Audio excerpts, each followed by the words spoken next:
किसी नगर में एक धनी व्यापारी रहता था। दूर दूर तक उसका व्यापार फैला हुआ था। नगर के सभी लोग उसका बहुत सम्मान करते थे, किंतु उसको एक ही बात की बहुत चिंता थी, क्योंकि उसका कोई पुत्र नहीं था। तो वह दिन रात इसी चिंता में रहता था कि उसके व्यापार का कोई उत्तराधिकारी नहीं है। पुत्र प्राप्ति की इच्छा से वह व्यापारी प्रत्येक सोमवार भगवान शिव का व्रत किया करता था और शाम के समय मंदिर में जाकर भगवान शिव के सामने घी का दिया जलाया करता था। उसकी भक्ति देखकर पार्वती माता प्रसन्न हो गई और भगवान शिव जी से उसकी मनोकामना पूर्ण करने के लिए प्रार्थना करने लगी।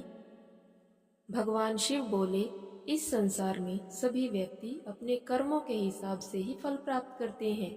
जो जैसे कर्म करता है उसको वैसे ही फल प्राप्त होते हैं। किंतु पार्वती माता नहीं मानी और भगवान शिव जी से कहने लगी कि आपको व्यापारी की इच्छा पूरी करनी ही पड़ेगी। इस प्रकार भगवान शिव जी ने व्यापारी को वरदान दे दिया और साथ ही पार्वती माता को यह बताया कि व्यापारी का पुत्र केवल 16 वर्ष की आयु तक ही जीवित रहेगा। और उसी रात को व्यापारी के सपने में आकर भगवान ने यह सारी बात व्यापारी को बता दी। भगवान के वरदान से व्यापारी को खुशी हुई, लेकिन साथ ही यह जानकर कि वह केवल 16 वर्ष की आयु तक ही जीवित रहेगा, व्यापारी की खुशी नष्ट हो गई और वह नियमित रूप से वैसे ही सोमवार का व्रत करता रहा। कुछ महीने बीते और उसके घर एक सुंदर पुत्र पैदा हुआ।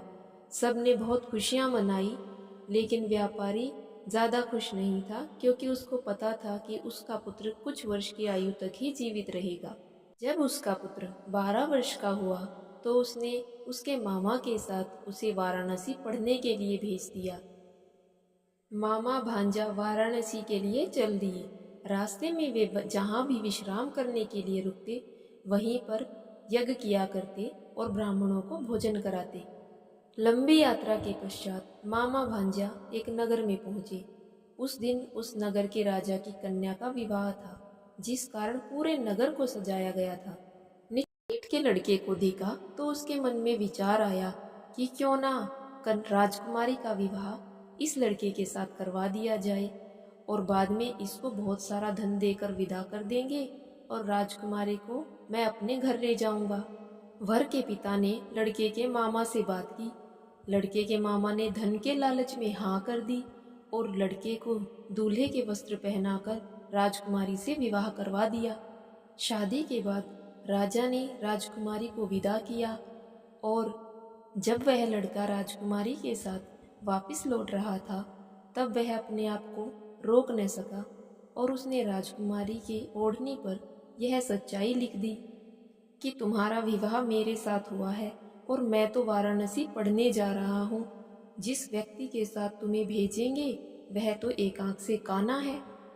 जब राजकुमारी ने अपनी ओढ़नी पर यह लिखा हुआ पढ़ा तो उसने उस लड़के के साथ जाने से इनकार कर दिया और अपने पिता को यह बातें बताई।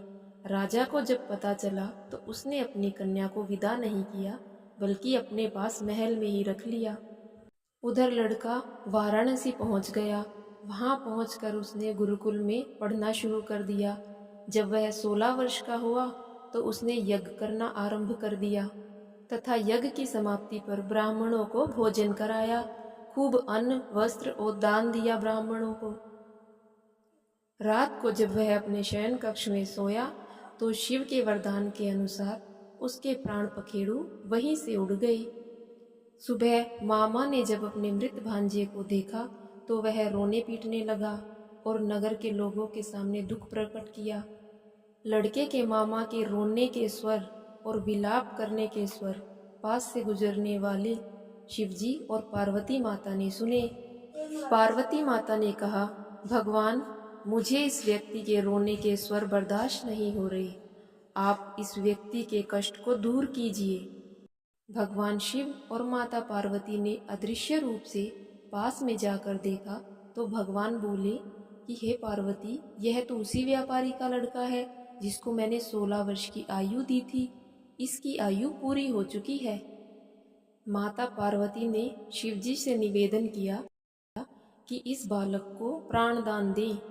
माता पार्वती के आग्रह करने पर भगवान शिव ने उस बालक को प्राण दे दिए और शिक्षा समाप्त होने के पश्चात वह मामा भांजा वापिस अपने घर के लिए चल दिए और चलते चलते उसी नगर में आ पहुँचे जहाँ उस लड़के का विवाह राजकुमारी से हुआ था। वहाँ उन्होंने पहचान लिया। मामा भांजे को महल में ले जाकर उन्होंने अपनी कन्या को लड़के के साथ विदा किया और बहुत सारा धन दिया। दूसरी ओर व्यापारी और उसकी पत्नी छत पर चढ़ गए और उन्होंने प्रण लिया था कि यदि हमारा पुत्र सकुशल वापस घर आया तो हम नीचे आ जाएंगे, नहीं तो हम यहीं से कूदकर अपने प्राण दे देंगे। इतने में ही नगर के किसी व्यक्ति ने आकर व्यापारी को बताया कि आपका पुत्र अपनी पत्नी और बहुत सारा धन लेकर वापस नगर में पहुंच गया है। किंतु व्यापारी को यकीन ही नहीं हुआ। जब उसने जाकर अपनी आंखों से देखा तो उसकी खुशी का ठिकाना न था।